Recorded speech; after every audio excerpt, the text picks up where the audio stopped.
a written 1-star review holds roughly the same weight as about 10 5-stars.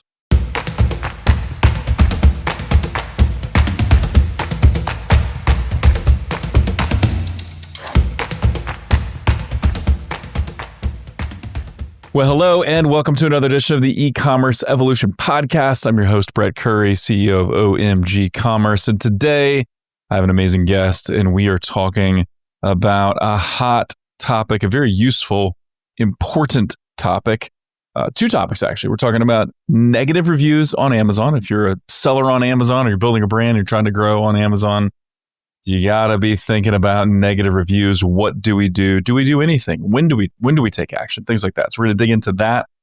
Plus, what are all the critical things you need to be monitoring with your listings to make sure you're showing up on the right digital shelf consistently and making sure you're able to make sales. Without this, you're sabotaging your success and you're missing out on opportunities. So my guest today is Danan Coleman.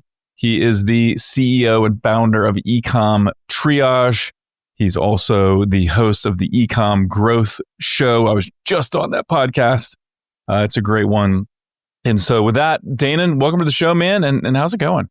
Thanks, Brett. Yeah, thanks for having me here. And it's going great. Thank you for asking. So host of the eCom Growth Show, founder, eCom Triage. As you can tell, it's eCom related.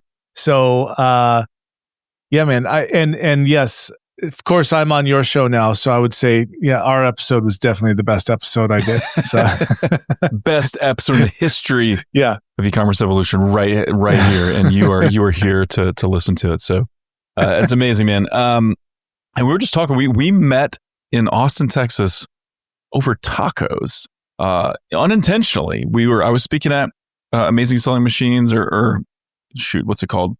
SellerCon. They put on my ASM, but it's called SellerCon. Yeah. So I was speaking there. I went to grab a taco. We were, sitting at the bar, and I was like, "Hey, I think I know you." And so we officially met and hung out there. Yep. And I will say, just a quick plug for Austin. I think there are two parts of the country that have the best tacos: Southern California, amazing fish tacos and other tacos, and then Austin, Texas. Man, can't beat either of those locations as far as tacos go. So, yep. Yeah, I actually grew up in Southern California, so Austin had like being known for having great tacos. Like they got taco carts all over the place, Yeah, and it's like I don't know, man. Like as a SoCal native, were you skeptical? Were you like, I don't think for so? Sure. Austin, Texas, what are you doing here? Yeah, because the tacos that I ate were made by my buddies' abuelitas. Like their grandmas made the tacos. Nothing will ever beat that. Nothing beats grandma's food. 100%. And I've got a few spots that are my favorites. One in San Diego called Taco Stand. And in the back, there's usually maybe an abuelita back there. She's got like the ball of corn mash. She runs it to the thing to flatten the tortilla, throws it on the griddle right there. I mean, there's no way you're going to get a better tortilla than that. Not possible. No. And so anyway, so we met serendipitously over tacos, which is awesome. And they got to know each other. We were both at Seller Summit in Fort Lauderdale with our mutual friends Steve Chou and Terry Erbach. And so, yeah, man, excited to dive in. Obviously, I'm a huge fan of Amazon. We built our Amazon practice in 2016, so decade-ish. Yep. And I'm extremely bullish on the future of Amazon and whether it's a brand that was born on Amazon or it's a brand that's just growing on Amazon. I think it's going to be relevant for this foreseeable future, but there's some issues there, right? It's not all sunshine and roses. It's not all easy, and there's lots of stuff to keep an eye on. And so I know you've got a really unique perspective on negative reviews. How do you handle it? How do you remove them if you can remove them? Things like that. Yeah. And so maybe before we dive into that, Danan, what would be kind of interesting is tell us about negative reviews. Obviously, we know they're not good. Yeah. But put some context around that. Are negative reviews really bad? Are they all bad? And how bad are they? Type of thing. Yeah. All right, cool. So let's look at the good side of negative reviews first. Negative reviews, as long as they're legitimate, tell you what you need to fix with your product. Yeah. Right? Yeah. So that's the first thing. It's feedback, right? It's the feedback. legitimate ones. Yes, exactly. So where they're bad is when they're not product feedback. Mm-hmm. They shouldn't be there, right? So if or they're just unhelpful, right? Product sucks, didn't like it. I see those reviews all the time. Right. Didn't like it, didn't work for me. That's the title, that's the body, right? Mm-hmm. That's completely unhelpful. It may be legitimate, but it's not helpful to anybody. So that's the good side, is that if you actually get constructive feedback, you can do something with that. You can repair something. It can be indicative of a serious problem that you need to fix, right? On the flip side, a lot of, because reviews are so critical to the psyche of a buyer, that can be manipulated. That's where we get into the bad side of things. Right. So if you can manipulate the product rating, then you can so manipulate the placement and therefore the sales of a product. Totally. So that's where it gets awesome. That's what I deal with. Yeah. Yeah, it's so interesting, man. And anybody that's tried to launch a product on Amazon, especially if you're launching in a competitive space, or we had a client, still have this client, worked with them for years and years, Boom by Cindy Joseph, or Boom Beauty now. But they grew for years, not on Amazon. So they, grew through Meta ads and YouTube ads and Google ads and things like that. And so then we helped them launch on Amazon. It was one of our best case studies. Went from 0 in sales to 6 million the first year. But they had all this pent up demand. A lot of people seeing the brand in other places. And so we found though is that people were going to Amazon, couldn't find Boom there. And a fair number of them were just finding a similar product. So we had these sellers who were kind of squatting on the brand name. And once we launched Boom, all hell broke loose with these sellers, right? And as you can imagine, they're like, we got to protect our territory. We don't want to miss out on these sales. So we got all kinds of spammy, bad reviews we had to fight through. I mean, then we started getting real reviews from real customers and everything's growing and going fine. But yeah, I mean, it's the equivalent to your point. You get a seller rating down to a certain point, kind of drops off the shelf, right? It's kind of the equivalent of, hey, I'm going to go to the supermarket and just hide all my competitors' products, right? I'm going to push them to the back or put them on the floor or something. Put a big sign in front of them so no one can see it. And so, there's some nefarious things going on with bad reviews, that's for sure. So, so talk to us about what do we do then? Obviously, we never like to see a negative review. I'm the same. I'm a business owner. I feel the same way, whether it's my agency or a product I'm involved with, or I've got some Airbnbs, right? So, I'm thinking about going into Airbnb, but actually, and doing negative review removal there. Well, I think that'd be a great idea. I think that'd be an awesome idea. Yeah. I would buy your service if you did that. So when should we? So if it's unhelpful review, that's not good for us, right? But when should we take action? When should we be like, I got to get this thing removed? Okay, so let me start off by saying I can shortcut the answer to that question. Is it okay if I give them the link to the? Okay, please. Yep. All right. If I remember correctly, it's reviewgpt.ecomtriage.com. I hope I'm right about that. Hold on, reviewgpt.ecomtriage. Yeah. That's it. So reviewgpt.ecomtriage.com. So I built this GPT so you don't have to bother asking that question. You just put the review in there, and the GPT comes back to you and says, yeah, this is it. This is non-compliant. This is why it's non-compliant. And here's a template to send to Amazon requesting removal of that review. So that's amazing. But don't just trust my GPT, because GPTs can be wrong. AI can be wrong. It often is, or has some aspect of it that's not correct. So here's what you need to know. Your Bible, your reference that you go to determine if a review is non-compliant is Amazon's community guidelines. And you can just search that on Google and you'll get right to it. It's a public document. So there's a section in there called What's Not Allowed. And then it goes over a list of what's not allowed. Now there are about 9 or 10 other policies, both public facing and behind Seller Central and in like responses that I've found from Amazon Direct in the forums that I've trained this GPT on. So it has far more than the community guidelines. But no matter what, that's your initial reference. So familiarize yourself with what's not allowed, the what's not allowed section of the community guidelines. And that is where what you're going to quote, if at all, when you are contacting Amazon requesting a review removal. So right off the bat, though, these are the things you kind of want to look for. Is it shipping or FBA related? Is there personal information in there? Is it defamatory in some way? And fairly often, is it just not a product review at all? Right? This product sucks. I hate my life. Title and body, right? And there was another big one is unsolicited medical advice. So that's kind of the list, the list of the biggest offenders and the most common offenders in the space, in the review space, and have the greatest possibility of being removed. Now, I know every listener's response right now is, yeah, cool, I know, and I tried that and it didn't work, right? So first things first, when you see that negative review, like, I hate this person, this is why that review is wrong. You need to remove all emotion when communication regarding that review, and with Amazon, no emotion whatsoever. They hire robots anyhow that read from scripts. So it doesn't, like, your emotions literally means nothing to them. So keep all emotion out of it. That's super important. The next thing is stick to the facts. Keep it short. Remember that the person that is looking at the person, if it gets to a person, the person that's looking at your case is probably English as a second language. So, good point.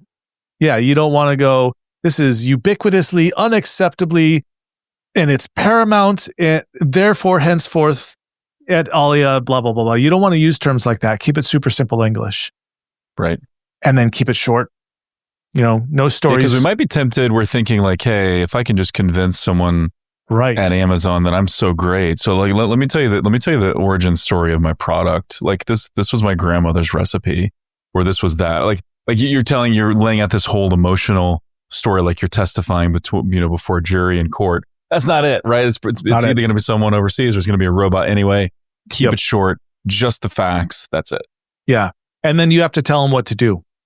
So the solution is remove this review, right? If you don't do that, they go, all right, cool, it's non-compliant. So there's some sort of internal escalation process that Amazon has that I don't know how it works, and neither does anybody that I've ever spoken to at Amazon. Yeah. So when it comes to me removing reviews, my rate of review removal is somewhere between 5 and 10%. It can be higher, but 5 to 10% of the written reviews. But I've had back and forth a lot of emails with a lot of different contacts at Amazon. Literally nobody knows where these go and who removes the reviews. So Amazon apparently keeps that super secret. And even in brand registry, like every case that gets submitted through brand registry, 100% of them are transferred and there's no response ever again. There's no response anyhow, it just gets transferred. And nobody at brand registry knows where they go either. Interesting. Really, really keeping that arm's length distance, right? And then some. Wow. Okay. So there's some serious protections there and some secrecy. Kind of makes sense. I mean, it's such an important part of the Amazon ecosystem. It's great for buyers. Like we all go there. We want to see the review before we buy something. It's important for sellers, and because of that, it's a place where lots of manipulation takes place. Lots of dirty deeds happen there. So give me some examples or some parameters. Obviously, we can lean into your GPT, which sounds like an amazing solution. No need. It's all there and they can just use it whenever they want. It's awesome. Yeah. It's awesome. Yeah. When should we say when can we begin to think something is defamatory versus, just a bad review? This is what I look for are they making really alarming statements? Alarming statements will set off some sort of trigger inside of Amazon, potentially. Mm-hmm. That's what they're trying to do. Got it. So if this were a webinar right now, I'd share my screen of a screenshot that I took. So I think I already showed you one that that shows you the difference of going between a 4.2 and a 4.3, right? Star rating. So this person saw let's see, what would it be? A 750% decrease in their BSR. So, which is an improvement. Wow. Right. So, so it's going from a 4.3 to a 4.2. Say that one more time. What was the reduction in BSR? Yeah. So, sorry, this was going from a 4.2 to a 4.3 is what I meant to say. So they saw. Got it. Yeah. So they went from around 1,500 to 250 on BSR. Wow. 1,500 is already an incredible BSR. But that, and every client that I've had, I've spoken to hundreds and hundreds of brands. Anyone that goes from a 4.3 to a 4.2 sees roughly somewhere between 25 to 50% reduction in sales overnight. Wow. So, but what I was going to say is when it comes to defamation, there was, I'd show you a screenshot. There's somebody that went to a bunch of different snorkels and said, "Killed my friends." That's the title. "Killed my friends. Danger, CO2 buildup, might kill you." And that's on about 5 different products. So that could be considered product defamation. Now that's an extreme example, right? Yeah. But a lot of times what I see is, let's take a dog supplement. Gave this to my dog. There was throw up everywhere. They weren't eating and it was clearly super dangerous. So I didn't use it again. Right. Well, I guess it's not impossible. But if you see only 3 of those or 2 of those reviews and everything else is good and the rest are like 3 stars, okay, those are baloney, because a 1-star review, a written 1-star review, holds roughly the same weight as about 10 5-stars. Wow. It's backwards. It's backwards. But anyhow, so those are some of the things you should look for. And unsolicited medical advice, in those cases, like a pet supplement said, yeah, my vet said that these ingredients aren't good. Well, all right. So this is Uncle Sam told Sally and nefarious this, that, and the other, and therefore 1 star, these products aren't good, So that would be another example of unsolicited medical advice, even though it's a supplement for dogs, Yeah. Interesting. What about, the next way, we had a skin moisturizer client and was getting attacked, by competitors, we believed, but one of them was like caused a rash. Oh yeah. And we're like, well, this doesn't really cause rashes. We've never had that feedback from a single person ever. It's like, your bottled water gave me a rash. Yeah. Like, okay. So I actually get those removed on the regular. Do you really? Okay. Yeah. I've got quite a few it's beauty supplements, beauty clients. I actually get those removed regularly. It's also a crapshoot though, whether or not it gets removed, depending on how they wrote it, Right. So I always try to get those removed. Now, also there could be a brand, and there have been brands that come to me and they go, yeah, we've got a whole bunch of 1 stars. And I look, I'm like, all these 1 stars say that this broke. And they're like, yeah, we had a problem. Like, I'm not going to help you. That's a legitimate problem with your product. It's like, don't come to once me you to fix your product. Yes. Those are legitimate 1-star reviews. Sorry. Absolutely. You got a product problem, not a review problem. Yeah. Absolutely. And I have quite a few people come to me that have this. And I say, look, I'm not going to go after reviews that are legit. Cool. You fixed your product. That's wonderful. But Amazon's not going to remove that review anyhow because it is fully legit. Right. Yeah. And you have a density period and a time period where they can go, hey, you shipped in an order at this time. I don't think they go this deep, but you shipped in an order at this time. You started getting a bunch of 1-star reviews. You shipped in an order at this time and you stopped getting those reviews. Cool. You had a legitimate product issue. You fixed it. Good job. Good on you. Well, that's why there is a time decay to reviews, right? Now, can you explain that? What is the time decay to reviews? What does that look like? Okay. Yeah. So I'm actually glad you asked me this because this goes into much deeper than just time decay. But most of us assume that the rating is a mathematical formula. It is far, far from it. So there are so many other factors. A lot of this Amazon doesn't tell you. I'm making an educated deduction based on my experience. So I'm a Google local guide. So, the star ratings that you see on businesses on Google. So I've rated hundreds and hundreds of businesses and done videos, 1,000 videos and stuff like that. And I learned a lot about, because they give you as a rating person, they give you points based on how good your review is, how many photos, how long is the video, how much content is in there.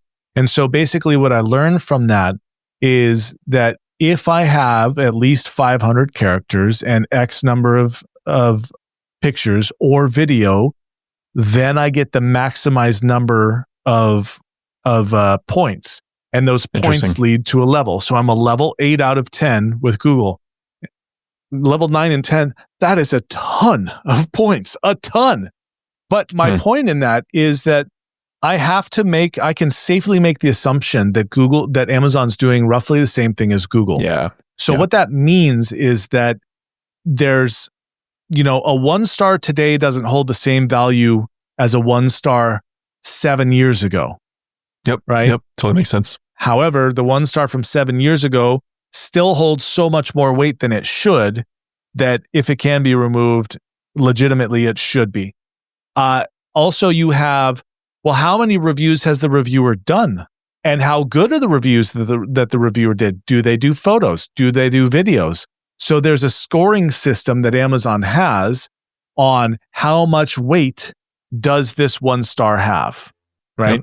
Yep. And so not all 1-stars are created equally, and not all star ratings are weighted equally, which makes sense. Yes, exactly. And if you've got a campaign to acquire a whole bunch of 5-stars, legitimately, right? Not illegitimately, there's a pretty good chance that if you've got some system in place where you say, hey, give us star rating, get this, that, or the other, whatever it is, legit, that a lot of the accounts that are giving those 5 stars, maybe that's only 1 or 2 or their 3rd review or something like that, right?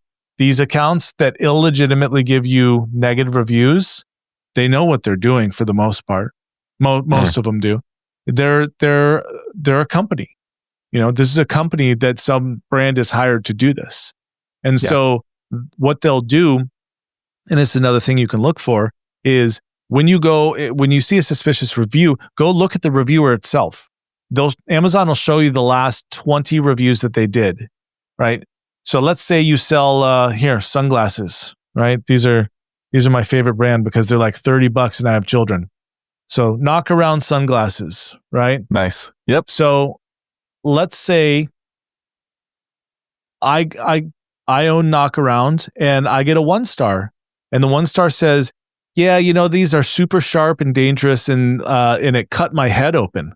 Like, what? That doesn't make sense. So look at the reviewer. You'll see the last 20 reviews. If what you see is you've got a 1-star, 3 other brands have a 1-star, and one brand has a 5-star where those sunglasses saved their life and cured their cancer, a little bit suspicious, right? Yep. So what you'll find is that they'll batch these reviews where it's attack. Oh my gosh, greatest thing since sliced bread. And then there'll be nothing for 1 or 2 or 3 or 4 months. Then they'll come back to that, batch them out again. So this is a common thing, fairly common thing that I see, but it's super hard to detect this stuff, And so then, if you see that pattern, are you able then to make a case with Amazon? Like, can you use that pattern as a case against that reviewer? Yeah, definitely. And so that's one that we go to seller support for, because seller support doesn't support you when it comes to negative review removal. But that's one that we'll claim fraud on that. We'll do a fraud case. Got it. On that. Got it. Interesting. And we try to get as many of those types of reviews on a brand as we can and batch them, because then Amazon can go, oh my gosh, look. And then they'll see a bunch. Super interesting. But it totally makes sense. And I love the comparison between the Google Guides program and then Amazon reviews. And if you think about it from the platform's perspective, from Google's perspective, they love the local guides, right? Because you're leaving thoughtful, helpful reviews. You're posting pictures and videos and things like that. And I don't post reviews that often. I just don't think about it. Yeah. But I have a few places, like when I travel, there's a couple coffee shops I visit that I really love or whatever. Or there's a auto body shop that I visited. They fixed up my 4Runner. It looks amazing. I take pretty good pictures. I like photography. Yeah, I've got my wife's 4Runner, and my wife has a 4Runner now. Actually, I had a 4Runner before my Tundra that I had hail damage to. That got fixed. So you are a Toyota family. We are a Toyota family for sure. Love them. And but dude, I remember getting notifications from Google like, your photo has this many views. And it was a shocking number.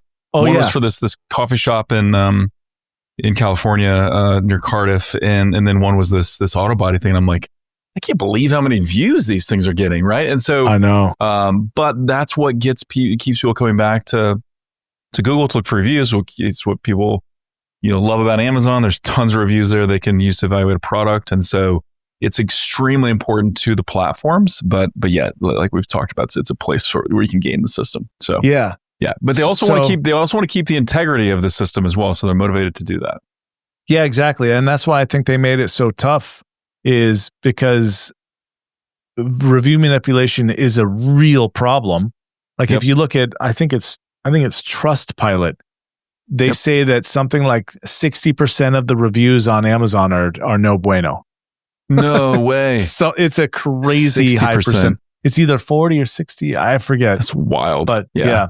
But just a little side thing. Yeah, I've got 21.5 million views on my photos on Google Maps. Yeah. Which is insane. Like, so yeah, like that means something to Google. And I have to assume that stuff like this means something to Amazon as well. And that's why all those impressions are opportunities for Google to sell an ad. All those impressions on Amazon are chances for them to sell a product or to sell an ad, or both. Yeah. And so, they want to guard that very, very carefully. So, what are some solutions for driving up our ratings and getting more positive reviews, but doing it in a way that's above board? Yeah. I mean, that's such a tough question. And I hesitate. I've got some stuff, but I hesitate to even answer it because Amazon can just one day decide, hey, you're breaking the rules, Yep, that's no longer allowed. TOS has changed and you're screwed. Yeah. Yeah. So, I mean, one of the things that I did, I'm going to tell you some of the things that I've done in the past. I may or may not still be doing them. And I don't suggest you do anything. All right. Everyone's ass is covered here. So, Good. I like it. So what I did, I had a camping blanket, and I would send them a follow-up message in the buyer-seller messaging system with an attachment of a PDF. You could, at this time, I don't know what it is today, but at this time you could have a 10 megabyte, up to 10 or 12 megabyte PDF when you reached out to a seller. This was before the time that they made it that you could only reach out to a seller for a major issue, right? And I debated even using that because I went, oh, wait, you didn't get your care instructions with your order. Nice. Right? So I used care instructions. And that was how I would go into the brand story. Yep. I had a picture of my daughter on one of the blankets of like, this is who you're supporting right now. Yeah. Make it personal. Let them see you're a small business owner. It's not some faceless corporation. It's not just an Amazon type of thing. And so, exactly. Because even professional Amazon purchasers that are, a lot of them, they don't even know they're not purchasing actually from Amazon, but on Amazon. They think they're just buying it from Amazon, right? So that's a really good point. Yeah. Now we're in the space, so we know we're third parties and small businesses and stuff like that, but a lot of buyers don't. They have no idea.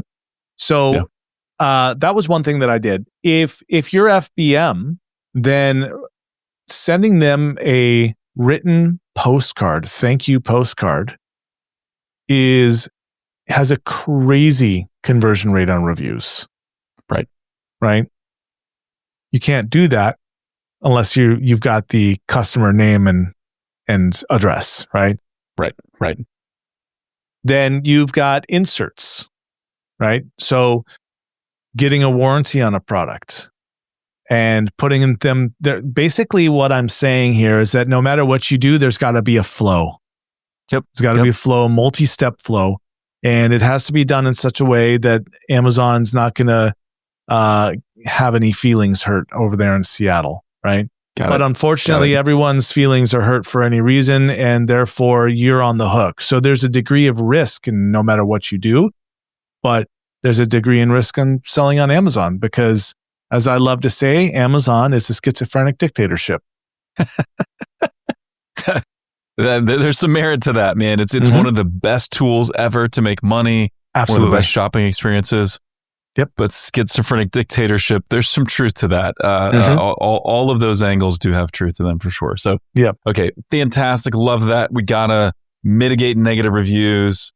If you think they're violating, what's allowed, use Danan's GPT, confirm it, and then go after those negative reviews. And it will make a huge difference. Even a 4.3 to 4.2 can mean a massive difference in sales. So, great. In the time we have left, I want to talk about another really critical topic, and that is monitoring your products for critical issues that sabotage sales.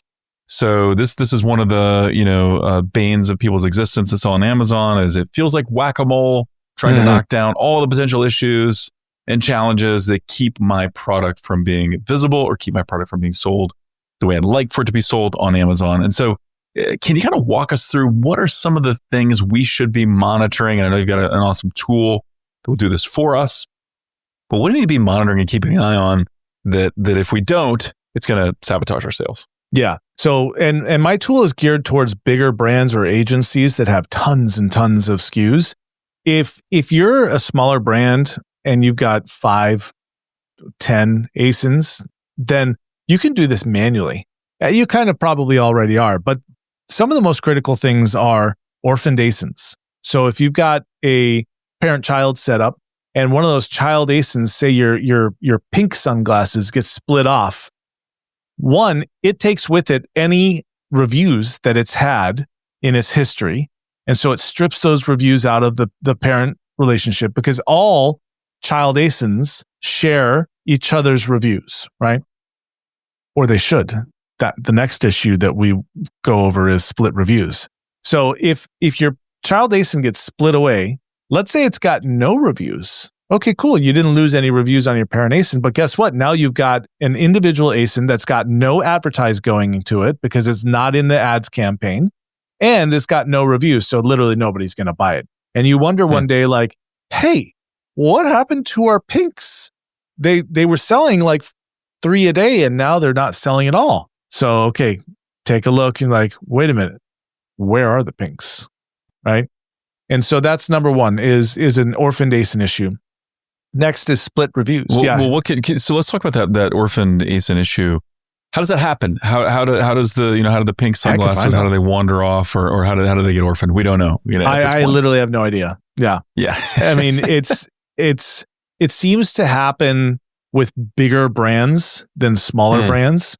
Certainly more often, although smaller brands are not immune to it. It's happened to me, and I was at that time I was selling literally 2 products. So interesting. Yeah, it's. I literally have no idea why. I mean, why does Amazon anything? So it happens. It's an issue. You need to be looking for it for all the reasons you just laid out. Okay, great. Yeah, exactly. So orphan ASIN, big deal. Yeah. What was the next one? Yeah, split reviews. So you may not even realize that maybe 1 or 2 or 3 of your variations are not sharing the reviews with the parent ASIN. So a scenario of this would be, let's use the sunglasses again. I got my reds, my blues, my whites, my greens, and my yellows. And the yellows are not sharing the same reviews as the others. The others have a 4.6 star rating, but the yellows have only gotten 3 reviews. And it's got a 3.8 star rating. Well, guess what? Nobody's buying those. Right. They're going to look at it and go, 3.8 on the yellows. I liked them, but now I don't. Yeah, there's something wrong. The yellows are defective. Yeah. Exactly. Yeah. And so this is the power of the review system and the star rating, is that it has the ability to instantaneously, if it's low, has the ability to instantaneously stop the sale. If it's high, great.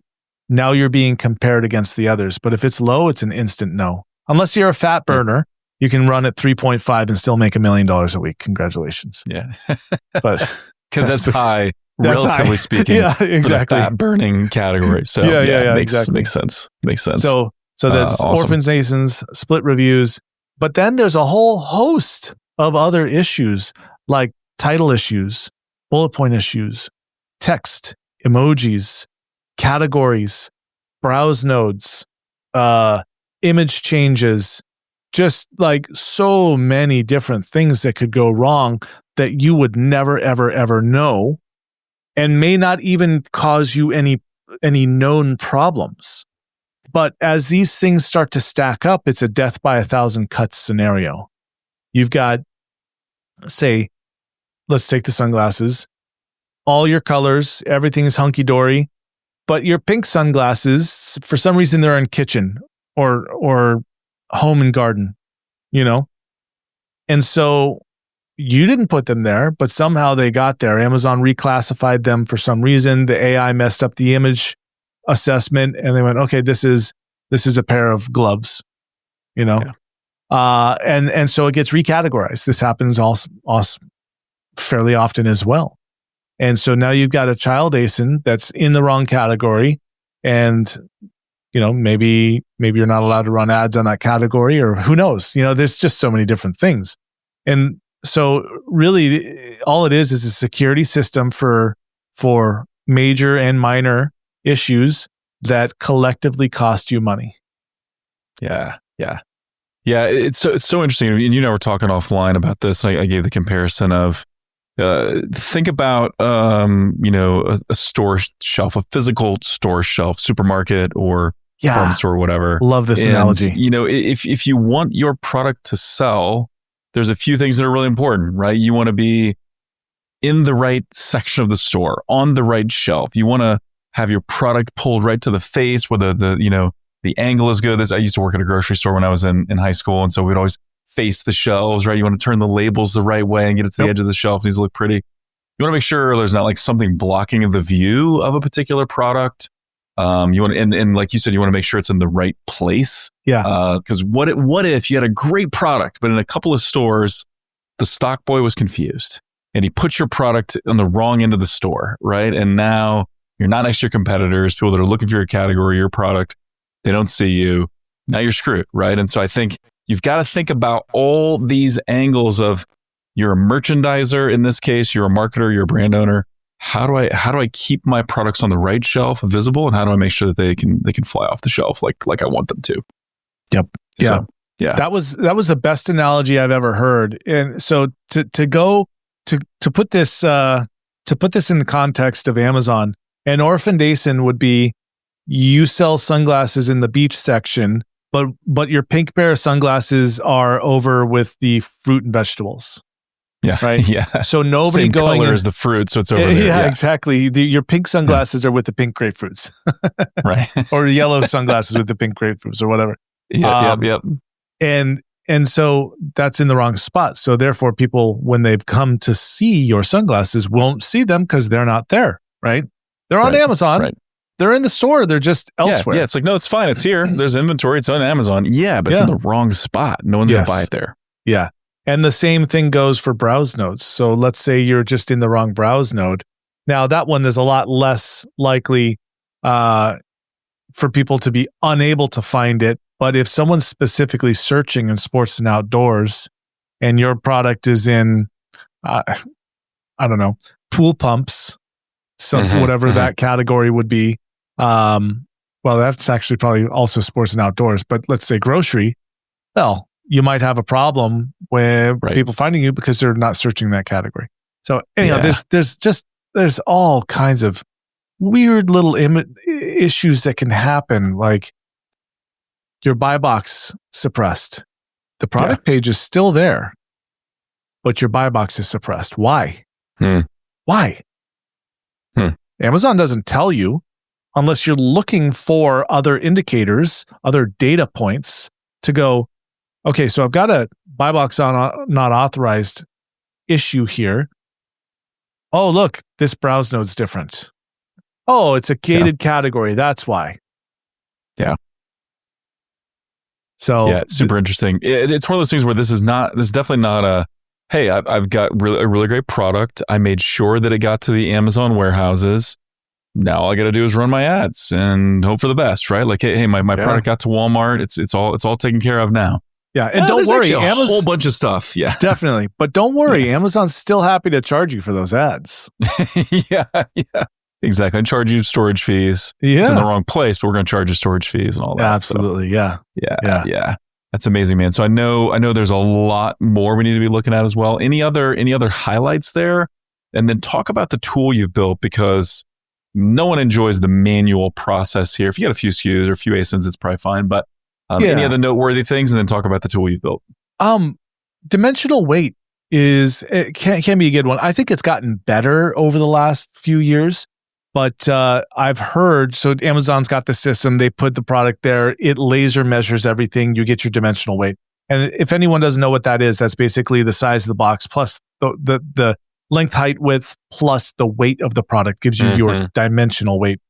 So if you're selling, 1-inch squared lead balls, it's going to be different than 1-inch squared lead feather thing, Right. Yep, makes sense. So that's something that where you can have a pretty big issue where, let's say a box is crushed and now it's a 1-inch wider, but not necessarily 1 inch shorter. And that puts you into the oversized category.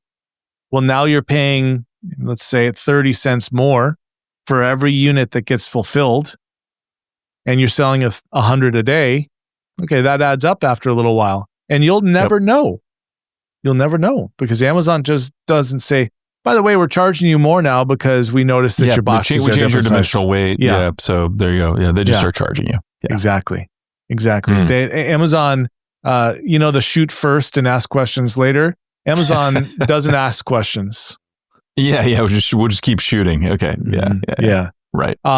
So I mean, there's a lot of different issues that I check for. So this is called Catalog Defender, by the way. The website is just being built. It's partially functional, but you can also go to ecomtriage.com and then get a hold of me, and we'll do an audit and see. But the main things right now are. And our favorite, actually, I'll go over our favorite one right now, is the image, our image tab, where you can get all of your products just listed down a list, and then every image on that. And so you can quickly scroll through the images and go, wait a minute, why is there only 3 images there? Or, hang on a sec, this is a duplicate image over here. And so that got a lot more love than I actually anticipated that it would because, well, I don't know why. I should probably ask my customers why they love it so much. But but super important. I mean, you've got to have the right amount of images and quality images and not duplicate images for something to actually sell, right? And so critical that you're keeping an eye on that. Yeah. And then the other thing that I would say is super important and a very undervalued tool in all of Amazon in all aspects would be a change log. So when we detect it, we push that data into a change log. And when it gets fixed, we push that data into a change log. So if you're a small brand, this doesn't really matter to you. If you're a big brand and you have brand managers, or you're an agency and you have brand managers, that's one spot that you can go. This took 8 days to resolve this issue, right? So one of the things that I was a big supporter of at Managed by Stats was a statistical change log. So when you did some major action, you actually entered in, today I did blah, blah, blah, blah, blah. It put a line on the graph, and then you could see a date coincident change of whether your statistics went up or down as a result of that change. Interesting. Nobody else has that. And I do not know why. Yeah, it's super important. We use this on Google Ads all the time. Like there's a spot to mark a change in the account. Yeah. And that way, as you look at the graphs and the performance, you can see these big change markers where it's like, hey, we launched YouTube here, or we changed our bid strategy for Performance Max, or we split the feed here for these, whatever. Like big change, mark it, so then you can kind of see the before and after in the data. So super, super important. And then you can also, with that change log, see, okay, did this change to this ASIN? Did it make a difference or not make a difference? Right? It just allows you to kind of keep track of those things. Yeah. So, yeah, exactly. Yeah. And I think that's super important, because then you don't actually know whether what you're doing is working specifically, especially if you are doing multiple things. Right. So, this is what I'm working on today. Is negative review removal, catalog defender. And then I'm actually thinking about building individual AI tools for dedicated purposes, because what I'm finding is that usually a seller needs or wants to solve a specific problem. Yep. And a lot of times, if you need that done, you have to go to an agency that does a whole bunch of stuff, right? Yeah. I want to try and help people solve an individual issue, and then boom, it's done. And let them get on with their sales life, It's amazing. It's amazing, man. Yeah. Well, this has been fantastic. We are officially out of time. Really appreciate you coming on. And so basically, we got the negative reviews, we got the catalog defender. We can learn more about both of those at ecomtriage.com, correct? Yep. Correct. Yep. And how honestly, else can people connect with you? Yeah, go ahead. LinkedIn is a great way to connect with me. So Danan Coleman, Danan. I'm pretty active there. But, it doesn't actually matter to me what you need. Just let me know what help you need. And if nothing else, I'll point you in the right direction. It's amazing. Yeah. And that's one thing I've learned about you, Danan. You know a lot about a lot of stuff. You're a pro when it comes to all things Amazon. And so, you're stuck with something, reach out to Danan. I look he like can that. help. He's probably good. Yeah. That's awesome, man. And then also check out the Ecom Growth Show. And with that, Danan, thanks again, man. This was awesome. Thanks, dude. Look forward to chatting again and maybe having a taco together again in the not too distant future. I'll never say no to tacos. That'd be a cardinal sin. Exactly. Thanks, Brad. All right, man. Really appreciate it. And as always, thank you for tuning in. We'd love to hear more from you. If you've not done so already, leave us a review on iTunes. If you found this show helpful, please share it with somebody else. It'll make my day, make Danan's day as well. And with that, until next time, thank you for listening.